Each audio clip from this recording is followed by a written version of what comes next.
lagi.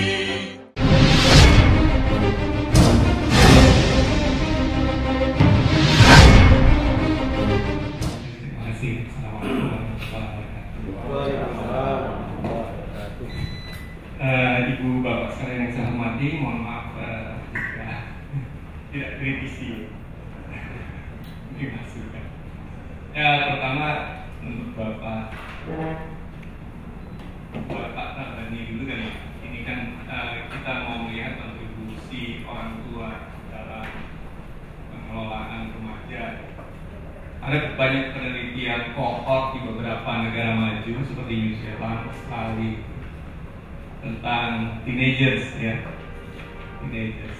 Dia bisa mengatakan bahwa anak yang diasuh oleh single parent itu kecenderungan berlaku misbehave, violence itu bisa sampai 2-4 kali ya. Single parent. Itu kohort. Saya tadinya mau izin ketika saya terus terang kagum sama Aceh, karena Aceh menjadi daerah spesial, berani mengatakan berbasis Islami dengan undang-undang syar'inya, itu luar biasa. Namun mohon izin, saya sebenarnya tadi ingin melihat model Islami dalam parentingnya atasnya apa dibandingkan. Jadi kita udah punya asumsi tentang parenting in Islamic world, jadi kan? Kemudian apa yang terjadi pada kenyataannya, mana yang bermasalah? Sehingga seperti Bu Hikmah katakan tadi, sebenarnya arahnya dari penelitian kajian ini adalah bagaimana membangun model strategi agar persoalan itu bisa diselesaikan. Jadi kita bikin model. Gitu. Nah, yang saya bayangkan adalah kita sering salah mengerti konsep pendidikan.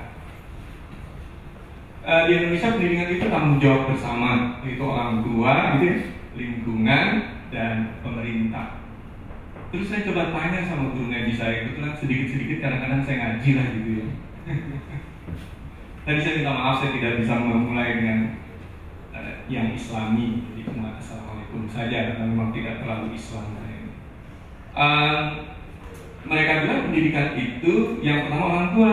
Lantas tugas orang tua itu apa? Membangun akidah. Yang pertama. Kemudian masyarakat gimana? Masyarakat itu mengayomi akidah yang sudah dibangun oleh pemerintah, orang tua. Lantas pemerintah apa? Menyiapkan infrastrukturnya. Kalau dia mau benar, disiapkan. Kalau dia salah, dipenjara supaya jerak, tidak melakukan lagi. Tapi kan selalu dikonotasikan adalah keluarga, orang tua membayar, masyarakat membayar, pemerintah membayar. Jadi konotasinya uang. Dan ini selalu jadi persoalan. Barangkali nanti kita diskusikan tentang pembangunan yang selalu diindikasikan dengan keberhasilan uang. PDRB, ya, terus income per kapita, ya. Tadi Ibu bicara uang saja. Kenapa tidak berpikir bahwa boleh miskin tapi sejahtera? Mohon maaf, agak.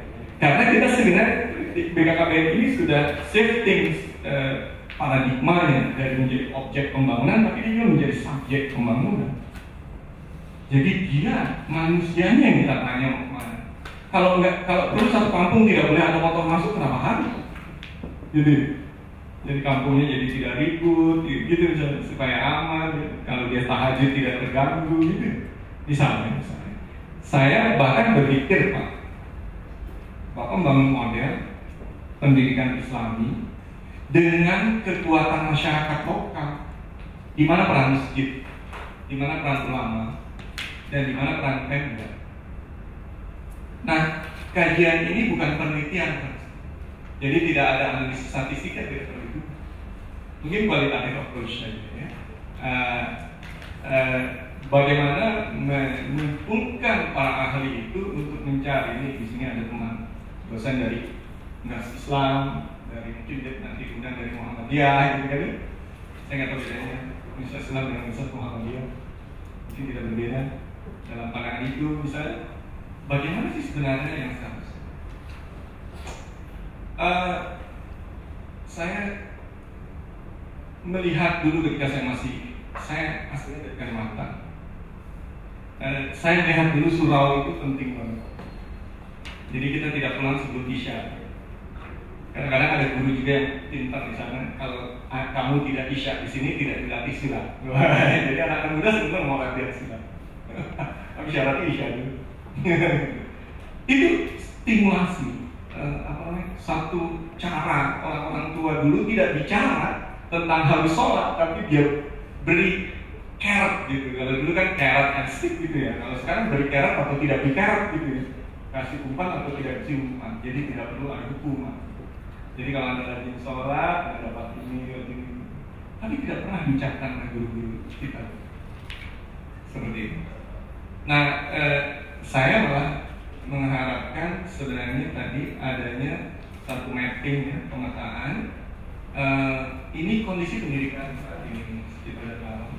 Dan kemudian bagaimana sih pendidikan yang diharapkan dengan menjadi daerah istimewa yang Islami, barangkali malah kita sangat bebas menguji cobakan model-model pendidikan keluarga yang Islami. Kalau keluarga dari cohort studi dari berbagai negara maju itu membuktikan single parent, orang tua satu orang saja cenderung gagal menjaga anaknya untuk tidak nakal gitu, maka bisa nggak dibantu mereka yang single parent itu di dalam locusnya, jadi dititipkan oleh imam, dititipkan oleh masjid, dititipkan kepada apa namanya aturan-aturan. Tentunya agak hati-hati. Mungkin Bapak Ibu tahu tentang kehidupan di pesantren. Kalau monitoringnya bagus, alhamdulillah tidak ada masalah. Tapi kalau monitoringnya tidak bagus, biasanya banyak masalah juga. Karena laki-laki remaja kumpul sudah mulai ada niat seksnya, gitu. Maka ada kemungkinan kejadian tidak harapkan terjadi. Itu bisa terjadi. Nah, barangkali hal itu termasuk yang disiasati, kayak gitu, misal. Maka jika masih dengan Pak, jika kita mengenali remaja, mengenali sistem keluarga, mengenali sistem pendidikan keluarga saat ini, mengenali sistem kepedulian lingkungan, mengenali sistem pendidikan keluarga dan lingkungan saat ini, dan kemudian kita mengenali pendidikan Islam di bagian keluarga, di lingkungan dan sebagainya. Terus kita mencari tahu di mana kosongnya sehingga nakal. Nah, kekosongan itulah yang kemudian kita ajak keluarga, lingkungan dan pemerintah daerah untuk berperan. Saya membayangkan kenapa anak nakal. Jadi ibu bapak sekalian, pengalaman kualitatif approach di beberapa daerah kumuh di Jakarta itu lucu. Ada SMA, kalau lagi dekat-dekat ujian, itu sering kesurupan massal. Pernah dengar? Terus saya iseng sama guru, saya tanya, coba kamu datangi anak-anak yang kesurupan massal itu. Kebanyakan mereka orang miskin. Mereka tinggal di daerah kumuh segala macam. Mereka stres. Jadi kalau ada kesempatan satu saja teriak, mereka ikutan melampiaskan stres. Nggak bisa dijelaskan kesurupan massal itu ya. Nah, terus kita selidiki, kenapa? Kita tanya, kenapa? Dia kebanyakan akan pulang hanya ketika sudah mau tidur. Jadi mereka lagi teriak, susah. Kalau bahasa orang Jakarta, RSS di rumah selonjor saja susah. Terlalu banyak ya mereka tidak punya ruang untuk melakukan kegiatan. Nah, nanti kaitannya ada dengan manipulasi sekolah. Gimana supaya sekolah, Ibu, tidak mengharapkan orang tua membantu membuatkan PR-nya? Karena jelas orang tua punya waktu. Maka bagaimana memprolong kegiatan sekolahnya? Jadi mereka bikin PR di sekolah, jadi begitu pulang mereka udah main. Kalau makan kita nggak tahu, tapi kalau misalnya kita bisa lakukan itu, dan POM atau persatuan orang tua murid barangkali juga makan, itu bisa. Artinya itu senario-senario yang barangkali bisa dikembangkan. Ya, ibu-ibu Saya ingat waktu saya sekolah dulu, ibu saya nggak ngerti matematika, bapak saya nggak ngerti. Kok mengharapkan bapak dan ibu saya ngajarkan saya? Karena saya punya guru gitu. Kemudian anak saya terakhir sekolah itu nggak pernah ada PR. Saya cari sekolah yang anak saya tuh kalau bisa tidak ada PR. Orang saya nggak ngerti sekolah zaman sekarang. Salah dulu. Maka kemudian saya cari sekolah yang tidak pernah bawa pulang PR, kecuali proyek. Proyek itu adalah meneliti, atau misalnya satu hari anak saya disuruh tell about yourself, ceritakan tentang dirimu. Anak saya bertanya pada saya, ayah lahir di mana, kerjanya apa, gitu. Karena dia harus ceritakan ke kelas. Baik, dan orang tua bisa bantu, orang cuma cerita dirinya sendiri, ya kan? Tapi kalau ini apa kali berapa, ya. Jadi pola-pola itu dibuat untuk menyiasati supaya anak-anak suka di sekolah. Nah, kalau misalnya pendidikan agama mengajinya dikirim juga ke masjid di sekitar sekolah, jadi betul-betul satu kerjasama yang bisa dibuat. Jadi contohnya misalnya kalau misalnya ini kan dua hal yang hampir dekat. Ya. Nah, kemudian bagaimana caranya membangun indikator behavior itu ya? Variabel penentu indikator itu apa aja? Kemudian mencari variabel penentu yang bisa diubah bersama. Bukan gitu. Kalau dia miskin diharapkan bagus gizinya, sekolahnya tinggi, kan nggak mungkin. Mungkin beban ini harus dikerjakan bersama dalam lingkungan. Jadi kita cari variabel mana yang bisa diubah bersama-sama dalam lingkungan. Saya yakin bangsa kita ini bangsa yang peduli terhadap tetangga. Apalagi di sini orang Islam. Gitu. Saya sering cerita sama istri saya, Dek, kalau masak kalau bisa jangan masak ikan asin. Kenapa? Kecium sama tetangga 10 rumah. Padahal ketika masakan kita tercium 10 rumah, pada saat sama tetangga berhak untuk menyicicinya.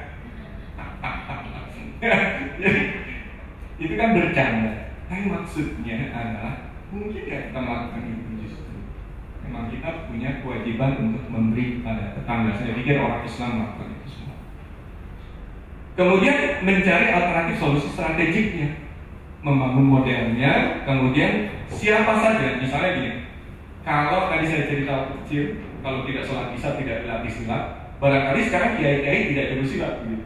Tapi barangkali ada guru silat di situ yang kemudian bisik-bisik sama kita, mau nggak pada setelah isya belajar silat? Jadi artinya melibatkan stakeholder untuk membangun model strategik supaya anak-anak itu bisa terdidik.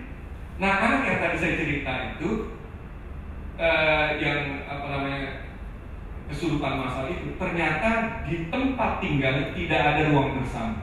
Itu rumah. Jadi mereka tuh duduk main gitar di gang-gang, di jalan-jalan.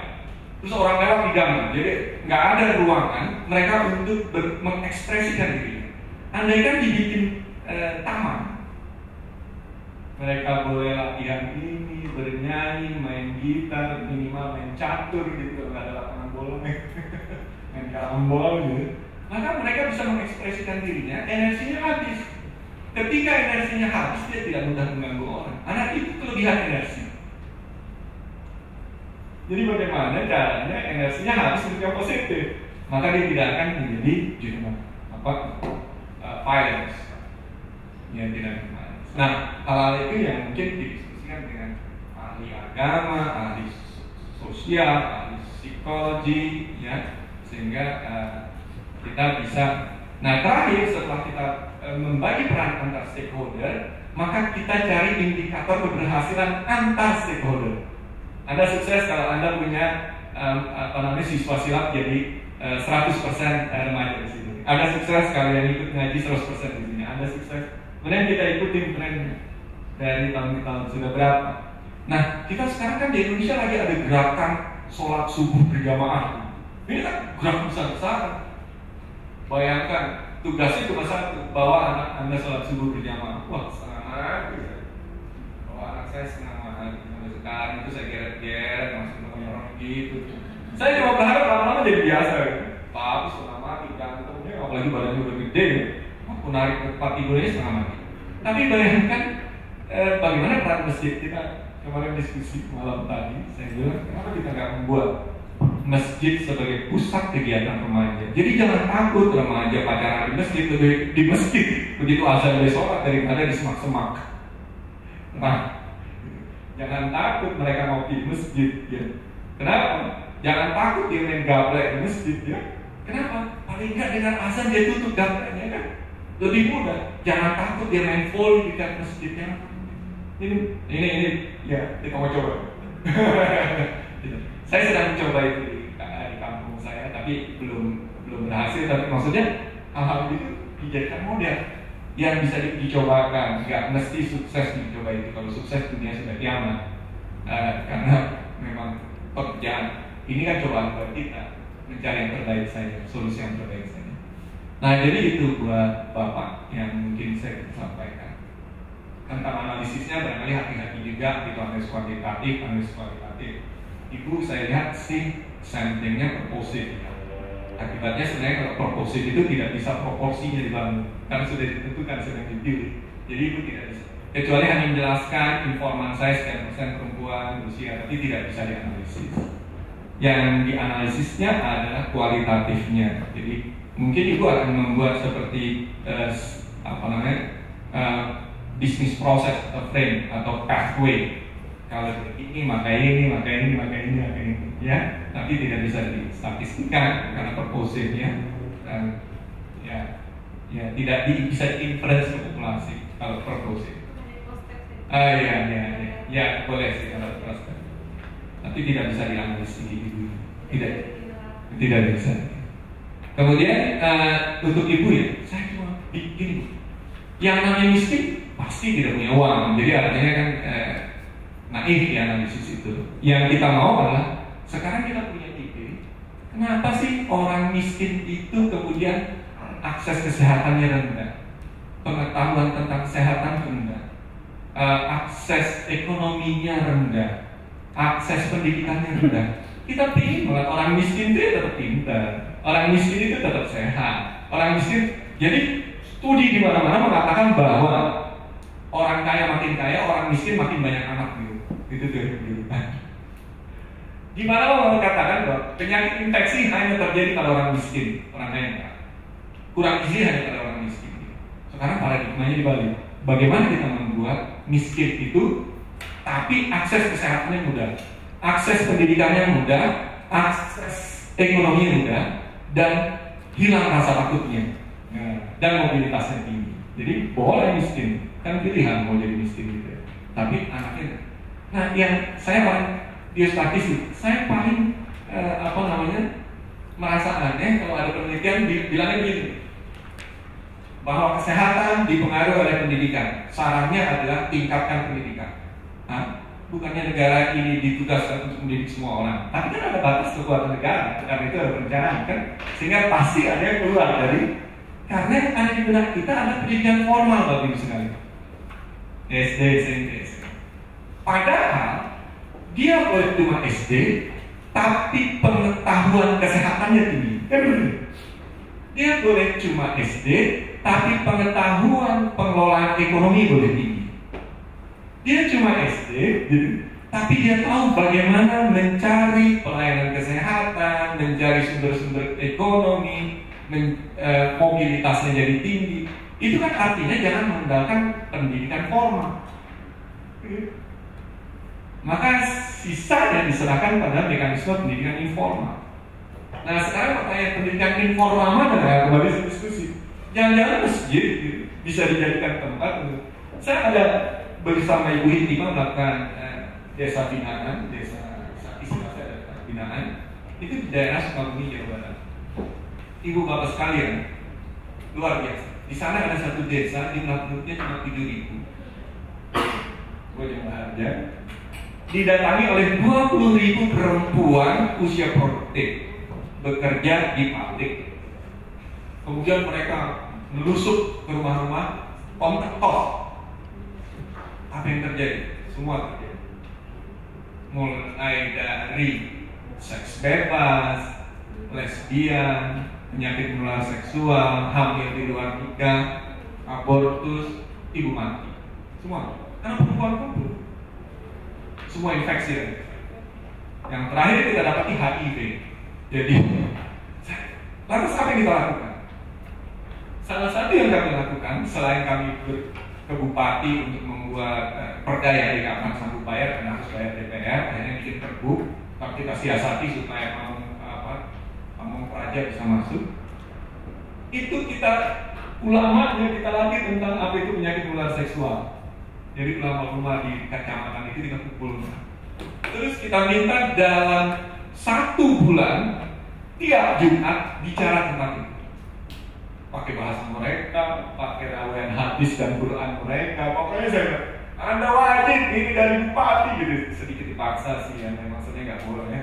Tapi yang terjadi sejak itu mereka itu tahu apa yang namanya penyakit menular seksual, apa yang namanya penyakit HIV. Karena di sana alhamdulillah masih sholat Jumat ya, seminggu sekali.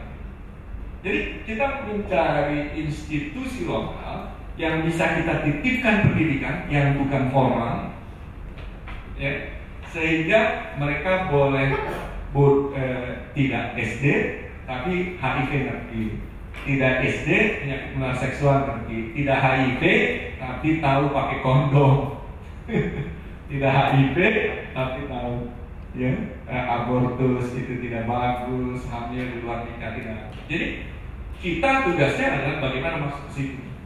Nah, mengidentifikasi institusi-institusi di masyarakat untuk kita gunakan itu jadi penting di dalam penelitian kita. Kita kumpulkan siapa yang berperan di dalam program seperti itu. Karena saya yakin mereka semua memang tugasnya seperti itu.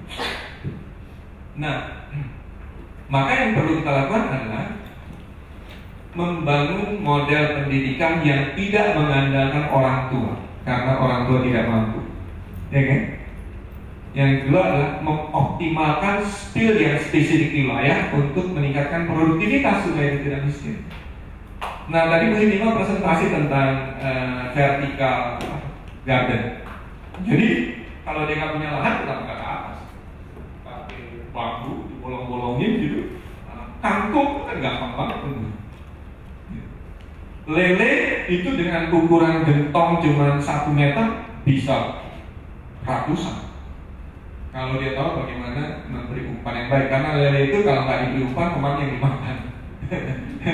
Jadi habis, bawa 1000 tinggal 1 nanti yang paling besar, karena temannya dimakan. Jadi, tapi jangan lakukan diri kita sendiri karena kita tidak expert. Mungkin kita di sini ada sekolah tinggi ilmu perikanan, sekolah tinggi ilmu pertanian, sekolah tinggi. Setiap sekolah sebenarnya kita sering lupa yang namanya sekolah itu punya kewajiban CSR juga, corporate social responsibility, kan dia institusi juga. Nah kita lupa, nah itu yang disebutnya tridharma kan, pengabdian kepada masyarakat dalam 3. Nah jadi sekolah-sekolah itu kita datangi, dia barangkali bisa membuat model-model untuk membantu orang-orang miskin tadi. Jadi dia tidak punya lahan, karena mesti lahan. Kalau ternyata 1 meter radius lingkaran saja udah bisa bikin lele 2.200.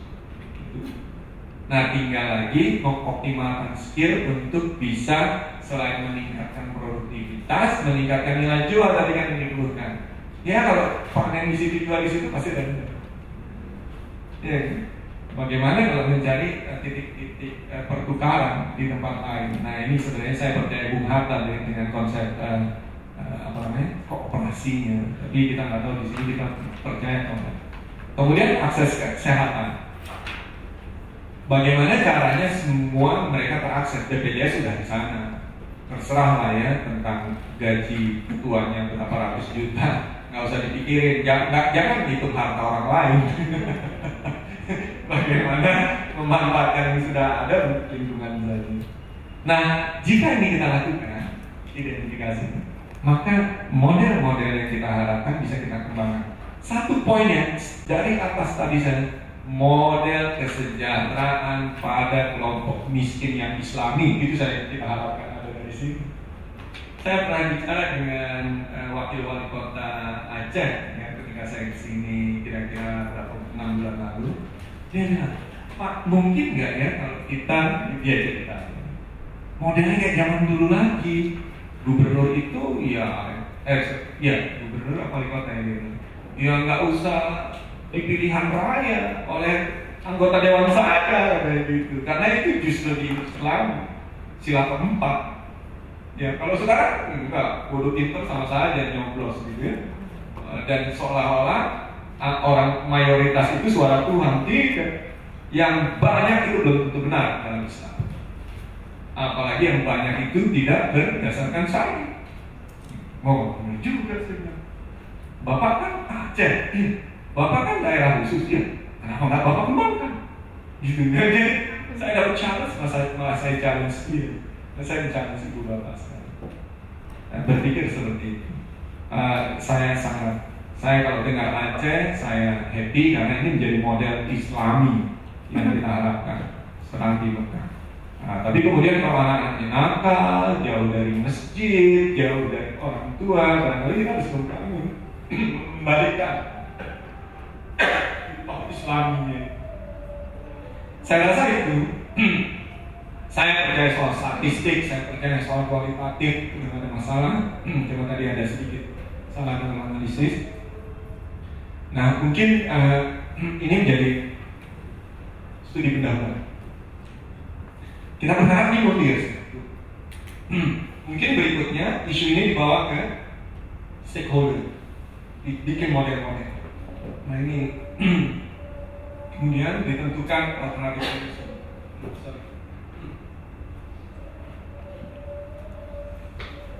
Menimbang indikator, mencari stakeholder, memberi peran stakeholder, mengembangkan indikator keberhasilan, kemudian itu rencana. Saya rasa itu yang bisa saya sampaikan karena terus lagi komunikasi.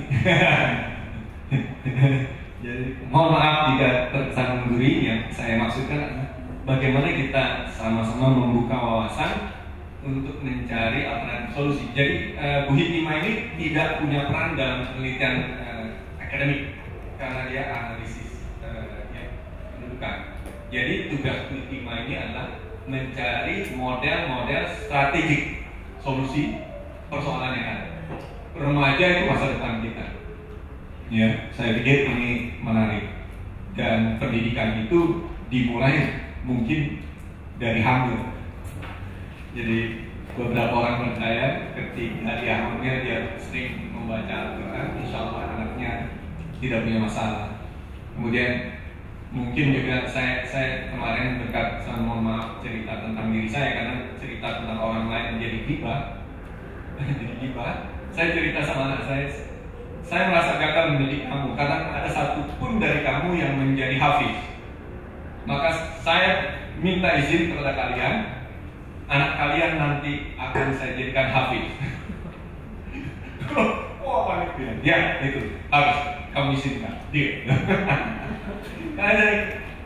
Jadi kadang-kadang kita gagal mendidik terlambat. Sadar, saya juga terlambat menjadi orang Islam. Walaupun lahir sebagai orang Islam, ternyata terlambat menjadi orang Islam. Baik, itu saja. Mungkin ini bisa menjadi masukan yang nanti lebih konkret dijelaskan. Kita bisa diskusi. Terima kasih. Assalamualaikum warahmatullahi wabarakatuh.